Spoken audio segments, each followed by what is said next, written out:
Radia Medical. We really appreciate your support for this. And our speaker tonight is Dr. Edwin Avery. He graduated from UC Davis with a degree in microbiology, and he spent some time studying physiology at Georgetown University before going to New York Medical College, where he earned his MD.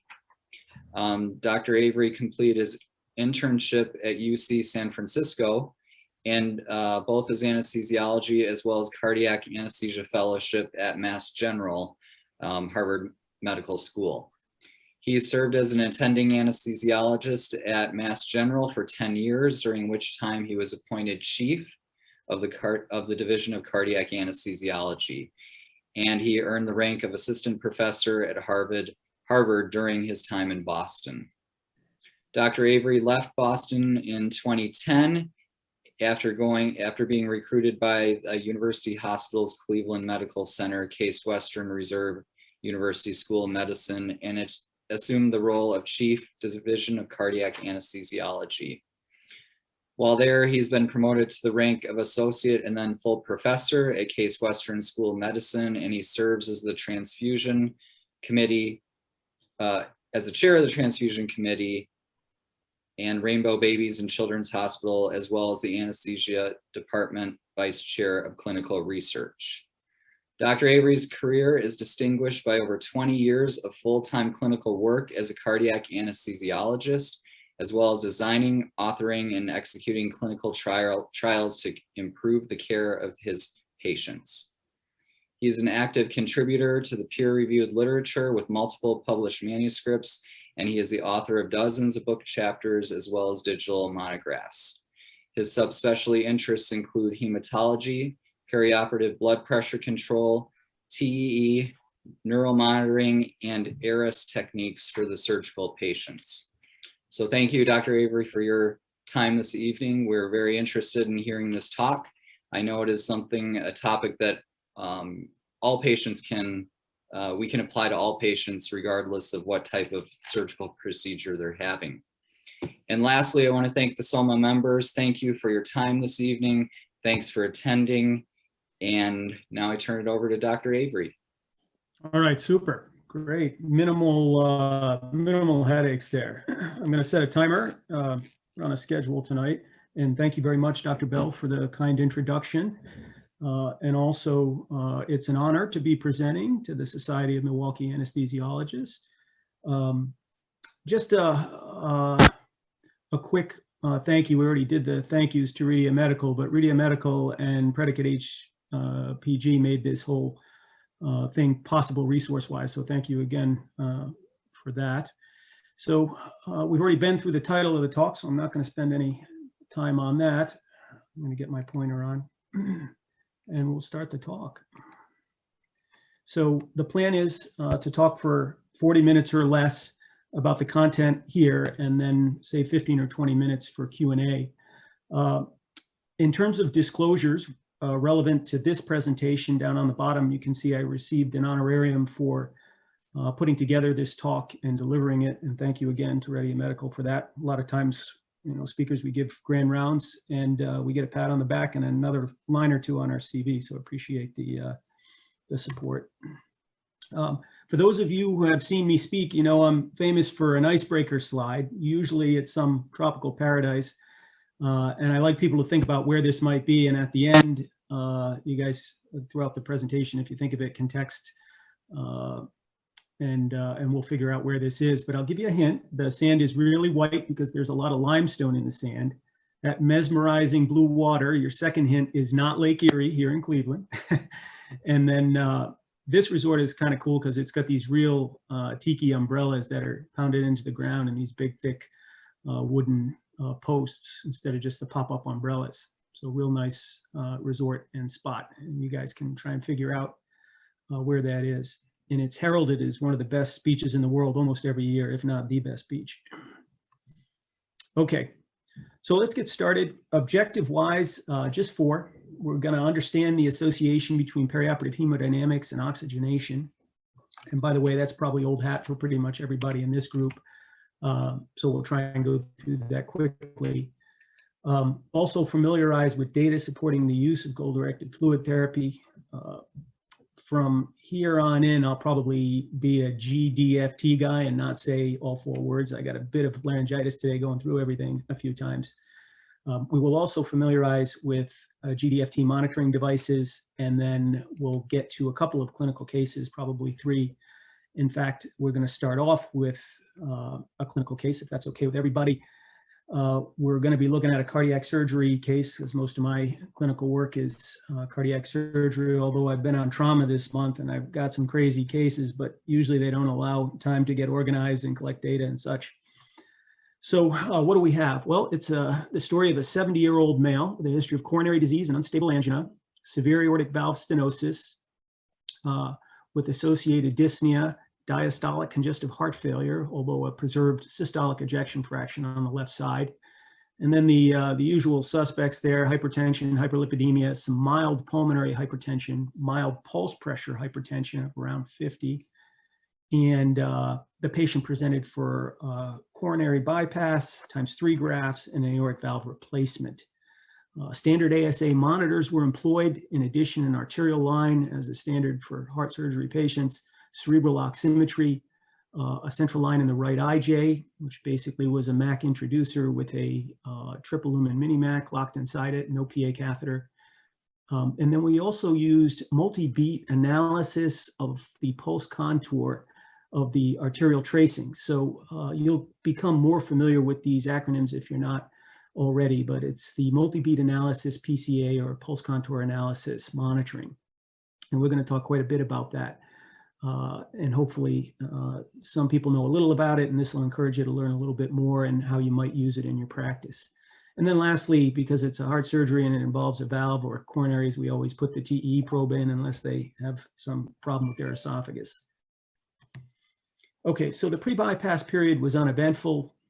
The post-bypass period was a little interesting because the case took a bit longer because of issues getting conduit and getting the calcium cleaned out of the aortic root.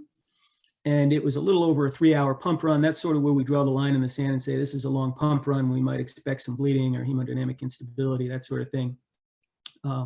So after the protamine had gone in to neutralize the heparin after bypass, it's pretty common for that to stir up a lot of inflammatory mediators, your interleukins and cytokines, IL-1, IL-6, 2-necrosis factor beta, the usual suspects again.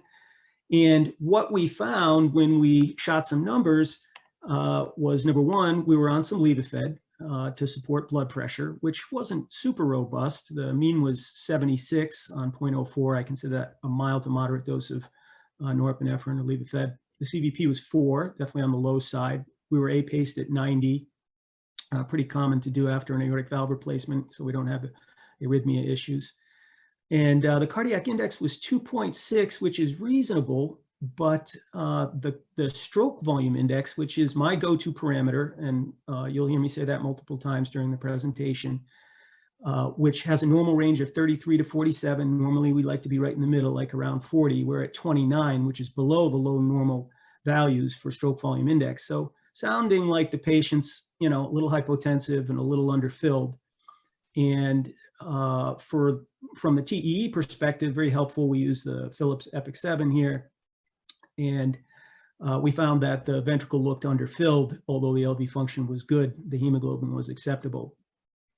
And well, what do we do next? Well, there's a couple of clues here. Blood pressure wise, I would say, it's not abnormal, but it may be relatively low for this patient. It's a 70-year-old male. Ideally, we use blood pressure targets from a patient's ambulatory blood pressure readings, and you don't always get the sort of the luxury of knowing that. So you have to figure out what mean arterial blood pressure to use on your own.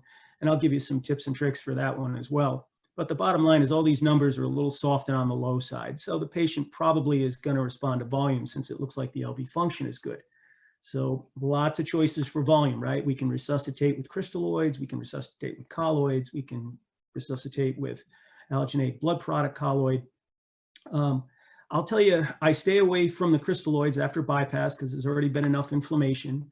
one of the things that happens when we resuscitate anybody, whether it's a trauma patient or a main OR patient or a cardiac patient or thoracic, the crystalloid solutions, it doesn't matter whether they're balanced or normal saline or plasma light, whatever you like, they all have the same effect on the endothelium. They break up the glycocalyx with those proteoglycans, the sugars and protein, and the albumin that's intercalated into that glycocalyx, which stabilizes it, all washes away. So it makes sense, because the endothelium, vascular endothelium, is stabilized by albumin, to use something that contains albumin. But it doesn't make sense to use an allogeneic blood product that has albumin in it, unless it's indicated for coagulopathy or life-saving, a hemorrhage situation. So in this case, several bags of albumin were given, and we were up to about 1,500 by the end of the case. And that sounds like a fair bit, but let's see what happened to the hemodynamics. So the Levophed was actually weaned off during about the hour. It depends whether we have a fellow closing or a PA, but it was about an hour, probably in 20 minutes, to get the chest closed. And the mean went up about 12 points to 88. The CVP tripled to 12. We stayed A-paced at 90. The index of 2.6 was up to 3.4. And the stroke volume index, and all of these indexed advanced hemodynamic parameters, were derived from the Redia Medical Argos device. And we'll talk about how that works in a little more detail in a few more slides. And the stroke volume index of 38 is pretty close to 40. I'll accept that. The chest was closed too at this point. And the TEE showed, normal LV filling and good function. So a lot of useful information. We used several different monitoring modalities, and we used a little, of our experience sense about resuscitating with albumin, 5% albumin versus a crystalloid fluid. Okay, so I mentioned we'll start off with perioperative hemodynamics and tissue oxygenation. And that I thought would be old hat for us. So we're going to go through it kind of quick. When we talk about hemodynamics and hemodynamic monitoring, we have the usual suspects, like one of my favorite movies here with Kevin Spacey and Stephen Baldwin. And that's, of course, the obvious heart rate and the heart rhythm, the systolic, diastolic, and mean pressures. CVP gets a seat at the table. Pulmonary artery systolic, diastolic mean gets a seat at the table, especially if you're using a PA line. And pulse pressure variation, something if you're new to GDFT, we're going to learn a little bit more about. And then finally, some way to measure flow, especially because we're talking about cardiac patients. We need some way to measure the cardiac output and cardiac performance. Classically, that was done with thermodilution. Now I say thermodilution plus. So there are other adjuncts that we can use to get advanced hemodynamic parameters like cardiac output index or stroke volume index. I like to not think about the hemodynamics as simply, some combination of blood pressure, heart rate, and CVP. I like to think about it a little more globally for the body. So consider, if you will, that really what it is when we're managing hemodynamics is it's a combination of an acceptable mean arterial pressure, some kind of reasonable CVP, some index of blood flow that perfuses all the organs, and at the same time moves the oxyhemoglobin content that's available into the tissue beds to perfuse them and oxygenate them. But at the same time, we can't be stirring up a formula that precipitates hemodynamic failure. For instance, congestive heart failure, if we just keep squeezing and don't get volume. So how do we adequately perfuse and oxygenate? I think we all do this for a living, so some of this is, like I said, going to be a little boring.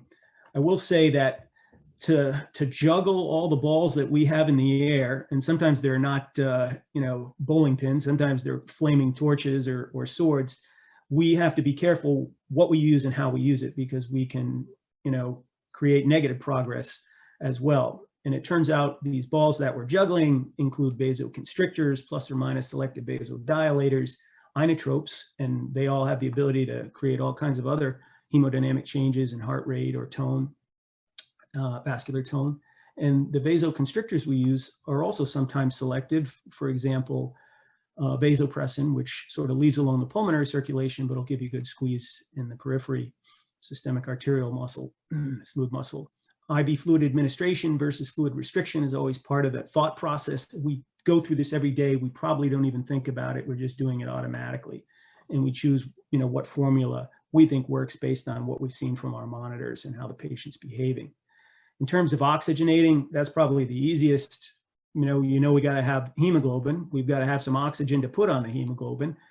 And it helps if the patients have a decent set of lungs to get the oxyhemoglobin oxygenated and out into the periphery. But if they don't, we can get a little help from our friend, the mechanical ventilator, which most of our patients, when they're in for a general anesthetic, end up on a ventilator.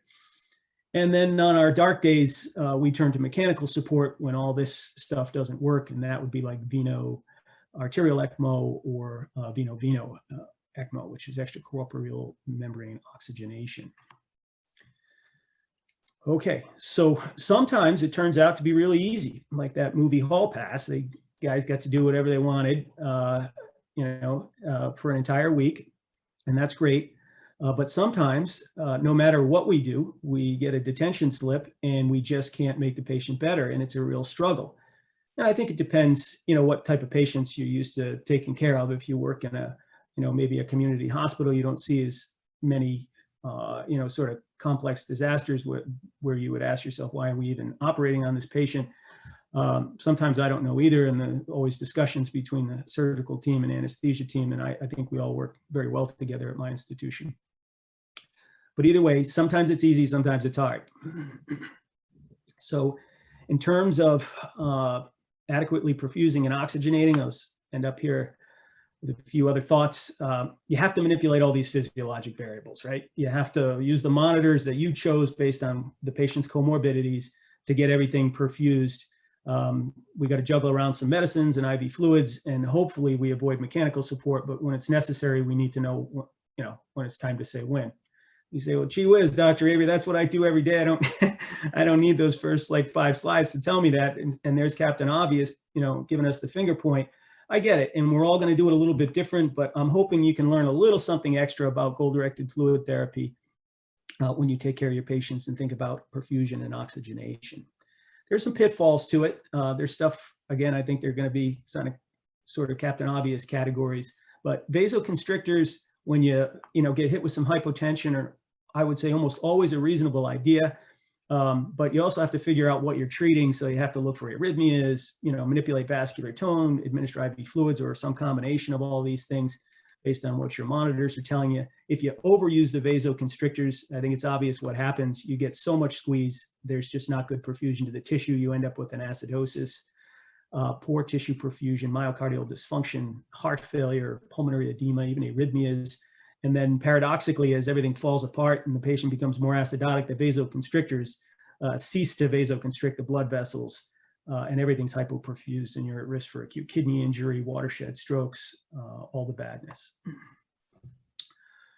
Another set of pitfalls with the inotropes is, and this is actually common in the echo lab when they're doing like a dobutamine stress test on somebody, or in the cardiac cath lab, and they give them so much dobutamine, they speed their heart rate up and their inotropy up, and they may not even have asymmetric septal hypertrophy of their LV in the outflow tract, but they can develop systolic anterior motion, which is when the anterior mitral leaflet gets sucked into the outflow tract of the left ventricle, and it causes obstruction and actually lowers cardiac index, which can threaten perfusion. At the same time, sometimes the blood pressure is too high. We give vasodilators, hopefully specific vasodilators in today's world, but a lot of it does depend on price. I can tell you that there's great data for the dihydropyridines. They outstrip the ability of the nitrovasodilators to give good, predictable drops in blood pressure, control of blood pressure that's too high. And the bottom line is, if you lower the blood pressure too much in somebody who has severe atherosclerotic disease, that whatever tissue bed is downstream is at risk for ischemia. So most of the time in surgery, we're better off with a higher pressure than a lower pressure in general. Okay, and then in terms of mechanical circulatory support, I see a lot of this as a cardiac anesthesiologist. It's a rough situation to be in. I mean, it's great that we can save somebody's life acutely with an Impella pump or an intra-aortic balloon pump or VA ECMO, which is veno-arterial ECMO, but there's no free lunch. There's all these vascular complications from putting these huge tubes into people's blood vessels, thromboembolic events. And the bottom line is that when we use this technology to keep someone alive and we do it in an emergency situation, the outcomes are dismal unless the centers are very, very selective about who they use them in. So most of the studies show outcomes like, mortality in the 75% range when emergency mechanical support is applied, especially to cardiac surgical patients. So another pitfall we already touched on, but the best blood pressure for a patient in the operating room is the blood pressure from their ambulatory blood pressure readings. So if they keep their own at home, that's probably even better because they don't have the white coat hypertension of going into the clinic. And I promised I would give you some tips. What if there is no pre-recorded ambulatory blood pressure and the one that they came in with was through the roof, because that's pretty common because they're nervous, or maybe they didn't take their antihypertensive either because they were advised to or not. Well, it turns out that the cerebral oximetry technology, which uses near-infrared light to measure oxygen balance in the brain, that technology is supported by a number of positive randomized control trials, 15 randomized control trials. And I want to tell you specifically that all the cerebral oximeter manufacturers have the same capability to determine the presence of what we call pressure passive flow. Pressure passive flow is simply an entity that exists when your brain is below the lower limit of cerebral autoregulation. So your changes in mean arterial pressure will result in changes in the cerebral oximetry numbers, as long as you don't change anything else. So for example, this left and right side of the brain are 65, 67.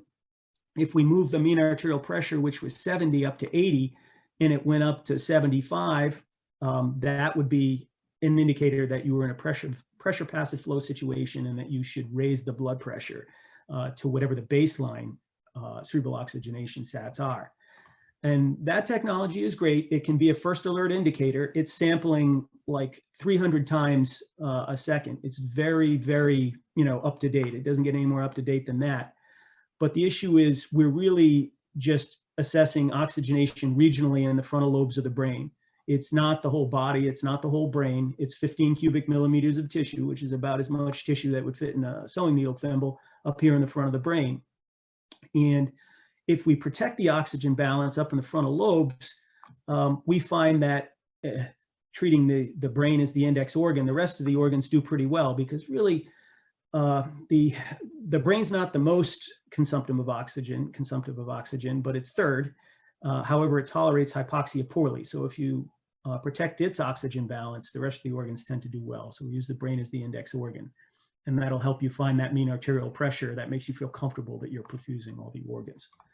So that's it for perfusion and oxygenation. Let's move on to some supportive data about goal-directed fluid therapy. It turns out that goal-directed fluid therapy is part of ERAS. ERAS has all these different elements. The elements are divided into temporal times in terms of the perioperative period, early, immediate, intra-op, post-op. That's not super important for us tonight, so we're not going to spend a ton of time talking about it, but I just wanted you to know there are a lot of elements to ERAS pathways if you're not familiar with them. And ERAS pathways now all include goal-directed fluid therapy, GDFT. There's a lot of moving parts to, multi-dimensional ERAS pathways, or enhanced recovery after surgery. And we're just talking about GDFT tonight, one way to optimize outcomes. So what's the supportive data? Well, we'll start out with a study. It was a collaboration between the Mass General in Boston, Brigham, also the University of Rochester, over here in my neck of the woods, on the side of New York. And what they did was they looked at, in an observational study, over 92,000 patients that were having general surgery procedures. And they divided the amount of volume, intravenous volume, that was administered to these patients into 5 different quintiles. And the primary outcome of the study was to examine 30-day mortality among these 5 different quintiles of IV fluid volume. And over here I have a key. This sort of coral color is equivalent to fluid restriction, or very low IV administration. The green is the indicated range of IV fluid administration, or what's best for the patient. And then we can overdo IV fluid administration, and those bars are in red, data highlighted in red. So what we see under the primary outcome of this study is a classic U-shaped curve. So in quintile 1, which was the restricted group, there was a significant increase in 30-day mortality, probably from hypoperfusing the kidneys or the coronaries or the brain. Either way, patients don't do well when you restrict IV fluid excessively. And it takes a big number to see that, but there it is. On the other hand, if we over-transfuse the IV fluid, you can see that the hazard ratio is even higher than it was for fluid restriction in terms of 30-day mortality being more likely. And that was highly statistically significant. So the rest of the graphs are also basically U-shaped curves, and they're secondary endpoints, but let's breeze through them. You can expect a higher percentage of post-op respiratory complications in patients that get those higher amounts of fluid, right? They can't get the fluid off, they can't breathe, they end up on a vent. The next graphic is acute kidney injury, AKI. There are consequences to the kidneys, definitely, especially a higher hazard ratio, odds ratio here for restricting fluid versus overdoing it with the fluid. That can also cause AKI, probably from putting patients into congestive heart failure. And then postoperative length of stay is negatively affected in both the 4th and the 5th quintile of the patients that got more volume, in that it lengthened their hospital stay, and hospital costs were higher in that 5th quintile as well. So very cool study, huge N. A bunch of my colleagues from Boston, I was really glad when I saw this, because there's a couple of studies out there that are a little older, and then this is nice because it falls right into place. We want to stay in the middle of that U-shaped curve, not be on either extreme of it. And when it comes to GDFT, sort of the basics are there are these dynamic parameters, what we also call GDFT dyne, and those are like pulse pressure variation, systolic pressure variation, stroke volume variation, and something called pleth variability index. And the pleth variability index is interesting because it doesn't come from an A-line, it comes actually from a pulse oximeter. And most of these, to give us useful information, we used to ventilate patients at 10 cc's per kilo. We don't do that anymore. So what's the answer to that? We'll get to that in a couple of slides, but just keep that in mind. For these things really to be accurate, you're supposed to be at 10 cc's per kilo. I'll tell you there's some data, it's in the last 10 years, 8 years, 2014 meta-analysis of 16 separate studies of almost 1,000 patients, and demonstrated a significant decrease in post-surgical morbidity when those dynamic parameters were being followed, specifically pulse pressure variation. And there was a decrease in post-surgical morbidity, specifically infections, cardiovascular complications, and abdominal complications. And importantly, there was a decrease in ICU length of stay by 3/4 of a day, with, I'll admit, a fairly borderline p-value, right? 0.03 is usually borderline, or 0.02. Like to see a few more zeros in there. As a physician scientist, that's sort of what you want. And 0.02 is not gratifying, 0.02. So there is a bigger study that I looked at, trying to shed as much light as I can on the data in just a couple of hits, because we don't have all night to go through this. And I found a large meta-analysis. It was published back in 2018. It included 37 separate trials of almost 3,000 patients that combined in their treatment perioperatively goal-directed fluid therapy with the dynamic indices like pulse pressure variation, as well as specific optimization goals that were focused on cardiac output, or blood flow from the heart. So what were the results of this large trial? Well, the data lit up like a string of bright lights. The ICU length of stay was a touch shorter compared to that last data set of the about 1,000 patients. And the short-term mortality was better, meaning less short-term mortality. And by the way, take a look at these p-values. These are a statistician's dream, right? Look at all these zeros. A decrease in overall morbidity, lower lactates, lower post-op pneumonia, cardiopulmonary complications, lower incidence of MI, myocardial infarction, congestive heart failure, and an almost 1.2 day reduction in hospital length of stay with a very strong p-value. So combining GDFT dynamic parameters and optimization goals seems to yield much better clinical outcomes. So we give that one a gold cup, first place. All right, so we're talking about, all of these parameters, and I keep saying, they need to be on mechanical ventilation. They probably should be on 10 cc's per kilo. Not necessarily. There was a meta-analysis I found that looked at 15 separate studies, almost 650 subjects of spontaneously breathing patients, and there are parameters that predict fluid responsiveness that you don't need to be on the ventilator. The first is doing a Valsalva maneuver while measuring pulse pressure variation. And you have to have a pulse pressure variation of 52% or more to likely benefit from a fluid challenge. Versus also there was good data on stroke volume change during a passive leg raise, putting the legs up 45 degrees. And if it were greater than 13%, the stroke volume change, then the patients would likely be fluid responsive.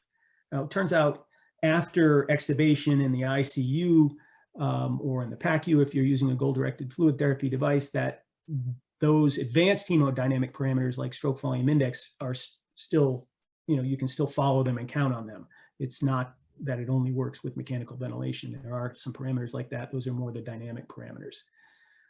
Goal-directed fluid therapy is an integral part of our, multidimensional ERAS pathways. There's hundreds of studies, not dozens, hundreds of studies worldwide, thousands of patients enrolled, and we know GDFT improves perioperative outcomes. We only looked at a small biopsy of the data today, but it did account, for about 4,000 patients in total. And it's important to note that with these interventions, we have not seen a higher rate of hospital readmissions or any noticeable increase in morbidity. So we're not hurting the patients, we're helping them, we're getting them out of the hospital faster, they're having better outcomes, and we're probably saving money by getting them out of the hospital faster. We'll look at a quick analysis on that shortly, an economic analysis at the end of the presentation. So now we're going to move on and talk about the monitoring devices used for goal-directed fluid therapy. All right, what do we got? Well, it turns out that we have to go back to these parameters again. The most commonly measured ones are index or output, stroke volume index, the pulse pressure variation, systolic pressure variation, and the pleth variability index. A little more on that one. The pleth variability index is the one you don't need an art line, right? The issue is you do need a proprietary pulse oximeter to measure what's called the pleth variability index, which is a value that runs from like 0 to 100. And if you have a value of like 50 or 60, you're probably going to be fluid responsive. But to analyze the pulse ox's pleth, you need this signal extraction technology oximeter from Masimo. Other types of monitors, for the cardiac guys, we use TEE.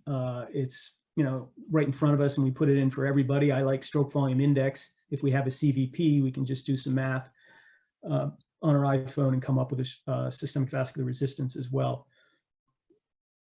Probably the most useful, though, for the masses is pulse contour analysis of the arterial waveform. That's sort of what is taking GDFT by storm these days. So it can measure the dynamic parameter of pulse pressure variation and cardiac index with the one monitor. I like, again, the stroke volume index. And these devices, for the most part, require the use of intra-arterial catheter. That's my little blood drop indicates by the legend down there.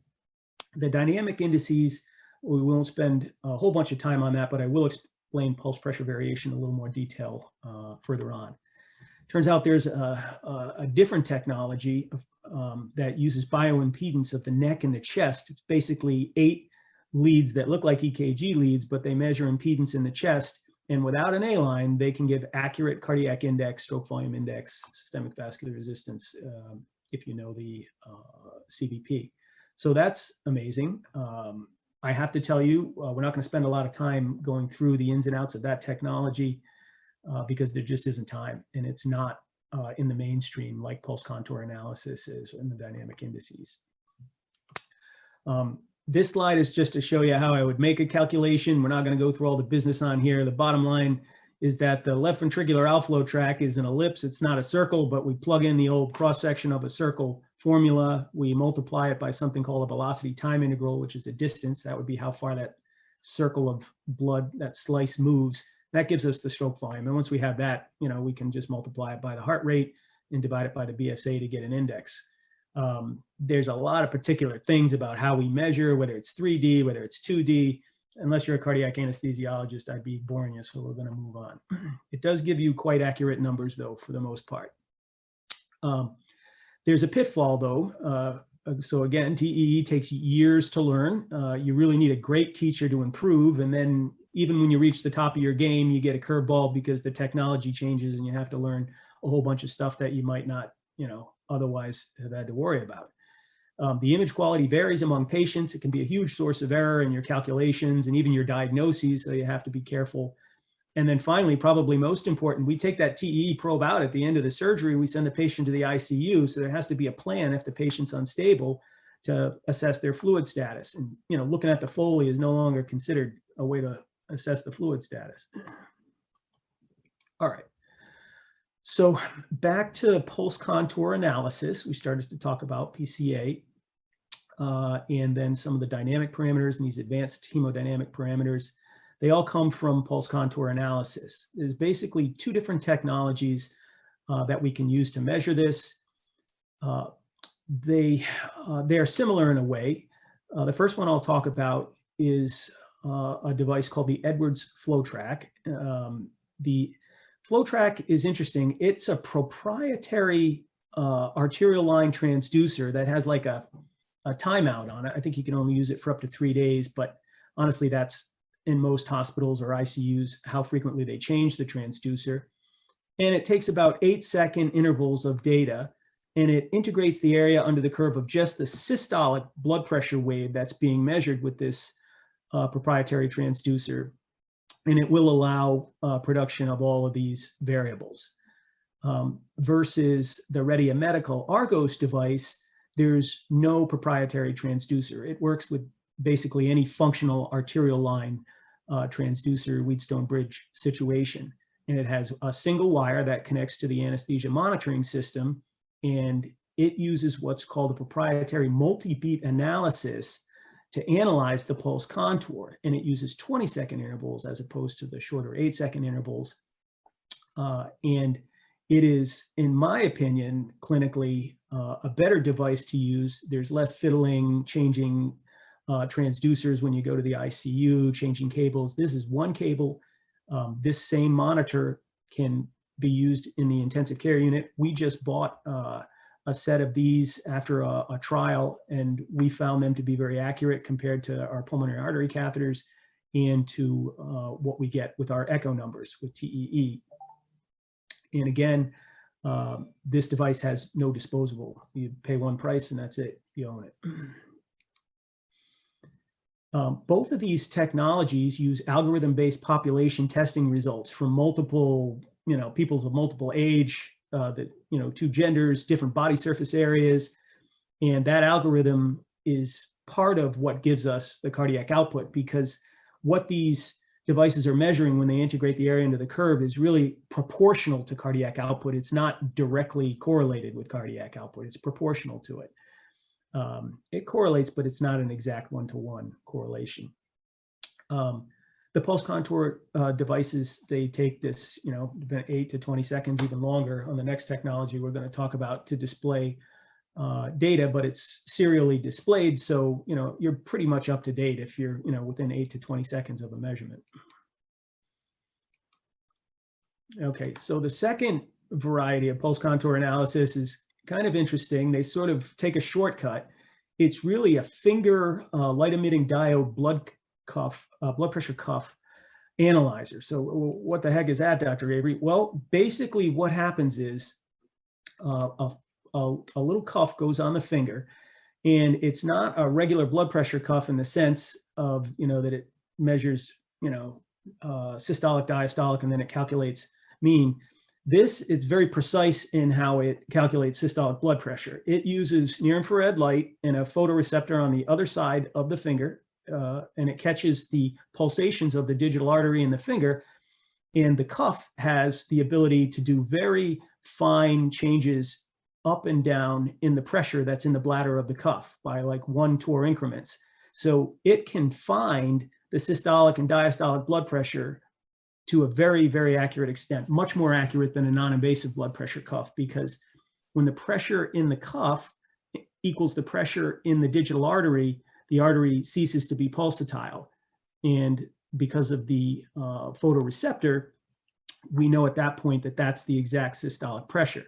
The diastolic pressure is a little more complicated to explain, but suffice it to say, in a trace that's being generated by this device, it's called the ClearSight, it's another Edwards device, you will see an accurate systolic and diastolic, and it actually chases around because, you know, the systolic peak goes up and down with respiratory variation. It chases around that systolic peak and the diastolic peaks and troughs to find those exact numbers. But what this is basically a feigned arterial line trace. The systolic and the diastolic are accurate, but they're not from the same, you know, reading, like one cardiac cycle from an A line. They're averaged in. And it's an idealized waveform. The only thing that goes into making it is the systolic and the diastolic, and then it integrates the area under the curve of the systolic portion of the test. And from that, they get all the same parameters that we do with a different pulse contour analysis, like multi-beat, the Argos. Okay, there's also pulse power analysis. This one's complicated. I really don't want to go over time-wise, so we're going to dump this one.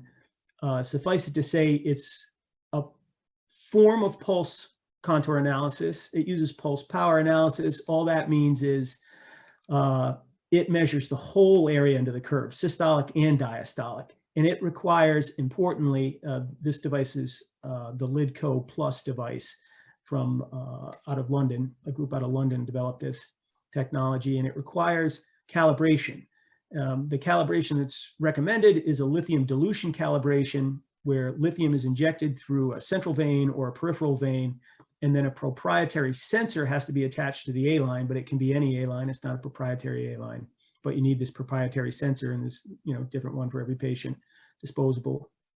And it gives you a baseline cardiac output and index, and then everything else is relative to that as things change during the surgery, so it can give you hemodynamic parameters.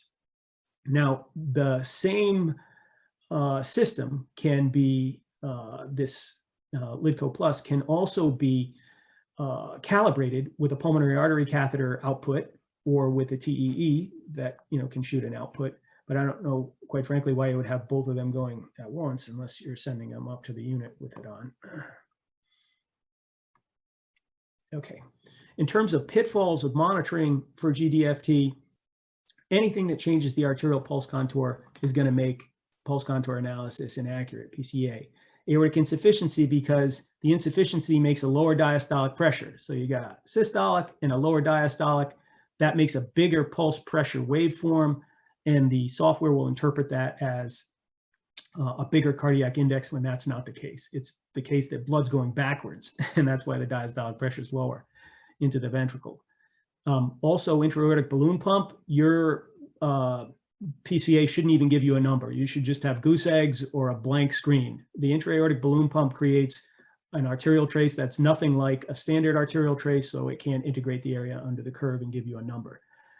The LVADs, or left ventricular assist devices, generally those patients have no pulsatility at all. Their heart's you know, near to dead, and you know, they're on a mechanical heart, so it's not pulsatile, so you can't use pulse contour analysis.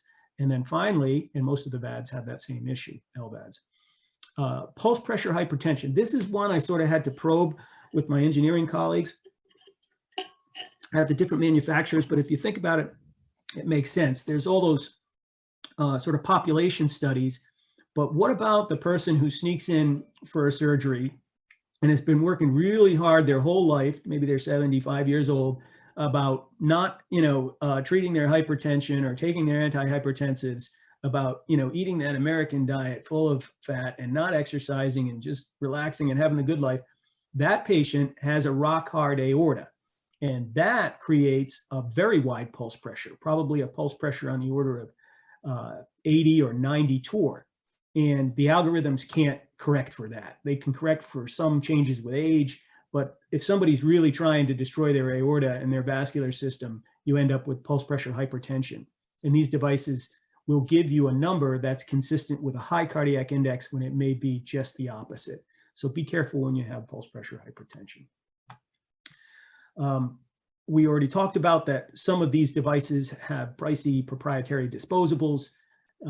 If you're a person who does economic analysis, you can look at it from your own standpoint with the device that you use and see if it's worth continuing using it. Pulse contour analysis with multi-beat analysis, there's no disposable on that one. There may be a savings involved. But I think overall, the GDFT technologies reduce that incidence of being, in that first quintile or fifth quintile, and they sort of keep you out of hot water and pay for themselves. How well they pay for themselves is probably a whole nother lecture, right? The finger blood pressure cuff, I think, is useful. That's the sort of thing I'll tell you functionally. I'll use that for a robotic laparoscopic hysterectomy that I know is going to go on for hours and the patient's going to be tipped on their head. I'll also use cerebral oximetry for that. And sometimes the OBs, they just don't think it's a big deal because they do these operations all the time without A-lines. But if I use the finger cuff, I basically get the same information. But I will tell you, sometimes it's temperamental. To line up that LED with the sensor on the other side, if the thing is turned just a little bit askew, it doesn't work. So it can be a little frustrating, but most of the time you can get it to work. But you can plan on a good 10 or 15 minutes to set this technology up because there's a lot of things to plug in. You have to zero things. But when it works, it's great. And it really does look like a real A-line. It's almost like a magic trick. But when it doesn't, it's frustrating and you just, give up on it and go with the regular cuff once everybody's all covered up. We talked about the lithium dilution technique. I'm not sure I'd want lithium injected into me, although the manufacturer says it's a tiny trace amount and there's no biological effects. I think I would want it, calibrated with a PA line or a TEE if it were me getting the lithium. All right, so choosing your monitoring parameters wisely. I'm a fan of stroke volume index and pulse pressure variation. I think they both bring something to the table. Remember that range is 33 to 47 with an ideal goal being 40. If only pulse pressure variability is available and you're considering a fluid challenge, here's when you would think about doing it. If your pulse pressure variation is greater than or equal to 13% with the tidal volume set at 10 cc's per kilo, and you got to let at least 5 or 10 cycles go by of the ventilator, then the patient would probably be fluid responsive. So that's a temporary modification because normally we ventilate with tidal volumes like 6 to 8 cc's per kilo, maybe even a little less, and even much less if you're doing lung protective ventilation on an ECMO patient. But back to this, with a normal tidal volume, if your PPV is already greater than or equal to 13, that patient is likely going to be responsive to fluid. And then finally, what if you're at 10 cc's per kilo and you're at 9? Well, that's not going to be responsive to fluid. Don't waste your time with that one. So what is PPV? It's derived from an A-line the majority of the time, but that finger cuff can do it. But remember, it's doing a lot of stuff behind the curtain, wizard stuff going on there. But I do, find that the numbers are reasonably accurate on the times that I've had something else to compare it to, another goal-directed fluid therapy device. And now PPV is built into our anesthesia machines. So if we have an A-line, it won't work with a cuff, but if we have an A-line, we get pulse pressure variation, systolic pressure variation. And here's how we get it. The max pulse pressure, which is the biggest pulse pressure, and the minimum pulse pressure are quantified, and then they're just plugged into this equation. You add the max and the min, you add the max and the min, you subtract the min from the max, I'm sorry, and the difference between these two, and then you divide it by the max and the min, the sum of the max and the min divided by 2, divide that into the numerator, multiply it by 100, and you'll get the pulse pressure variation percent. Pretty simple formula.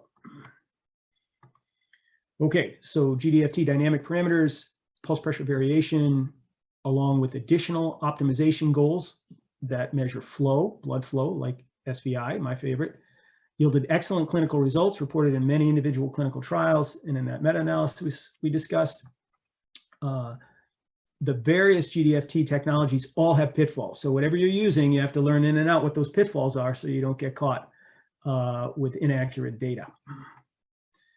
The GDFT dyne parameters, those have to be used with mechanical ventilation. And the as we talked about, cardiac index, stroke volume index, things that are generated from the pulse contour analysis when the patient's awake, it doesn't require mechanical ventilation. These can still be used to guide fluid therapy. We also went through that big study from Boston and Rochester that showed us over and under transfusion of IV fluids can have a negative clinical impact on outcomes. Thus, GDFT devices are indicated in complex perioperative patients. You're not going to do it on some patient, with an LMA getting a knee scope. Okay, a couple of cases to go through. Time-wise here, we're getting tight. We're just over 45 minutes here. And so we'll probably just do one of these cases, and then we'll move to that economic analysis, and then we'll be done with the slides. 58-year-old male, coronary disease, unstable angina, the hypertension, hyperlipidemia, OPCAB, which is off-pump CABG, times 1 vessel with left internal mammary to the LAD, had a normal ejection fraction, standard ASA monitors, arterial catheters through oximetry, multi-beat analysis, pulse contour, and then a central line. During the early portion of the case, we shot some numbers. And we also had TEE available, our Philips Epic 7 platform, and the NBA pulse contour analysis, again, the Iridia Medical Argos. And what did we get? Well, first of all, we didn't have a PA line. Really, the index should be a FIC, but we don't have that either in the operating room. But we do have our TEE, and we're very good at getting accurate output indexes. So that's going to be our index value here. So we got an index by TEE of 2.6. and a pulse contour analysis derived from our Argos device of 2.7. So the variance there is 3.7%. That is outstanding. These numbers are proportional, so you should see just about the same change variance-wise, and that's exactly what we see, 2.4% for the TE's SVI, which was 42. And I want you to also note that here, the pulse pressure variation wasn't, pulse pressure hypertension rather, wasn't extreme. Normal pulse pressure is like 20 to 40, and above that, you get into mild, moderate, and severe. And severe would be like, 80 or above. This patient only had like 52, so that's like a mild, approaching moderate situation. So again, excellent correlations there with that low variance, less than 5% when indexed to TEE. The real gold standard is FIC, and it turns out that the US FDA permits a 40% variance from these devices that measure flow. So to see a variance of 5% with a device here, that's comforting that we're doing the right thing here and we're getting good data. Okay, I said I'd skip this so we have time for Q&A. I will say, basically, leaving out the stuff about this cardiac patient, it was a mitral valve operation in CABG, that you can see the variances between PA line, which was the index here. The index was 2.2 versus pulse contour analysis 2.4 with the Argos.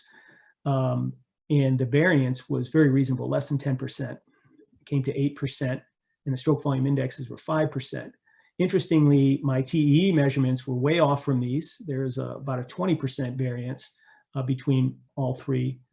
But honestly, when you look over here, you see this patient had some significant pulse pressure hypertension. This was like 67. So this is like moderate to severe pulse pressure hypertension. So I would expect a little bit of an increase in the calculated values, which we sort of see here. And interestingly, the pulse pressure variation was spot on with the anesthesia delivery system monitor for pulse pressure variation. So this is our anesthesia machine, 11%, and here's our pulse contour analysis, multi-beat analysis, 8%. So less than 10%, excellent correlation. Okay, how about the potential economic impact of GDFT on a more complex surgery? Well, we talked about large scale studies, and they supported that you could reduce ICU length of stay by a good 0.77 days. The overall strength of this analysis, to me, says it makes sense to do a potential model to see if there's any significant cost savings. And it turns out there is quite a significant cost savings. So I'll tell you just background wise, this is all from published literature. 1 day in the ICU on a ventilator is estimated to be about $10,800. If you're not on the ventilator for that 1 day, it's about $6,700. If you are in a not-for-profit hospital and you're on a ward, not on some fancy step-down unit, you're going to spend about $2,600 a day for that ward bed. So with those assumptions that are backed up by these references here, what if we had a surgical patient coming for a procedure that had an average length of stay, hospital length of stay of 6 days? And let's say theoretically, this patient ended up in the ICU on post-op day 0. So they had 1 day in the ICU with the need for mechanical ventilation due to fluid overload. This is just a hypothetical example. This isn't a real patient in my practice, but I was just curious if I plugged in the numbers, what would happen? So the patient, assume they leave, and if the hospital length of stay is 6 days, they're going to be 5 days, they may be even longer, right? Because they had a complication and they were on the vent for a day. I think this average hospital length of stay for this surgical procedure would more likely reflect, somebody who didn't end up in the ICU, or maybe it takes into account for that if it's average. But either way, they're in a ward bed for 5 days. So if you multiply 5 times this 2653 and add the 1 vented day of 10,800, you get $24,059 for somebody coming in for this 6 days with this one complication where they were in the ICU. Now, that's a lot of money. It sounds like a lot of money. I'm sure in today's dollars, because this is sort of an older study, it's even more. But what would happen if we avoided that 1 day in the ICU? It's really post-op day 0, not post-op day 1, and were not put on the ventilator. So that 10,800 goes down to 6,700.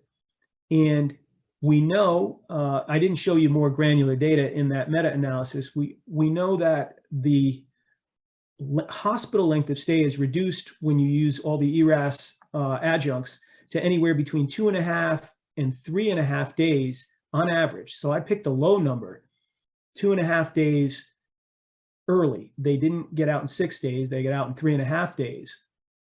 And that brings the cost down to around $9,300, which is a savings of almost $1,500 staying out of the ICU for a day and leaving the hospital, and off the ventilator and leaving the hospital 2.5 days early. So if a pulse contour analysis goal-directed fluid therapy device costs $30,000, and this is consistent because we just bought these and we paid $30,000 for the Argos devices. I don't know if there's a way to get out of sales tax. I can't seem to get out of any taxes, but 8% times that is about $32,400.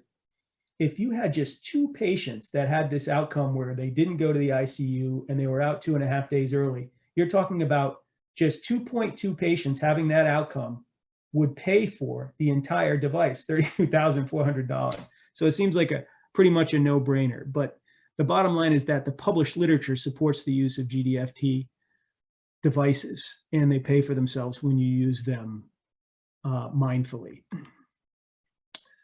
These are my references that'll be available. I think this is going to be posted on the Radia Medical's website. And we're done and ready for questions and answers.